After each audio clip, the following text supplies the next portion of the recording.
মার্কিন হামলা হলে মধ্যপ্রাচ্যের ঘাঁটিগুলোতে পাল্টা আঘাতের করা হুঁশিয়ারি ইরানের, প্রতিবেশী দেশগুলোকে সতর্ক করল তেহরান। ইরানে এখনই সামরিক অভিযানে বিপক্ষে ইসরায়েল, ধৈর্য ধরে পরিস্থিতি পর্যবেক্ষণের জন্য ট্রাম্প প্রশাসনকে বিশেষ পরামর্শ দিল তেল আবিব। ইরান যুক্তরাষ্ট্রের উত্তেজনার জেরে কাতারের আল-উদেতে ঘাঁটি ছাড়ছে মার্কিন সেনারা, কৌশলগত অবস্থান পরিবর্তনের অংশ হিসেবে বড় সিদ্ধান্ত।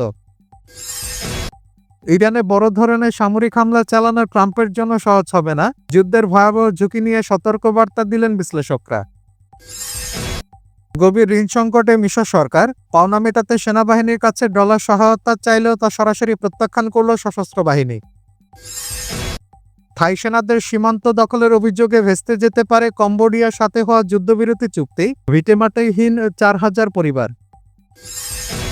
কাশ্মীরের মসজিদগুলোর আয় ব্যয় ও ব্যক্তিগত তথ্য চাইল পুলিশ, ধর্মীয় স্বাধীনতায় নগ্ন হস্তক্ষেপের অভিযোগে ফুঁসে উঠছে উপত্যকার মানুষ।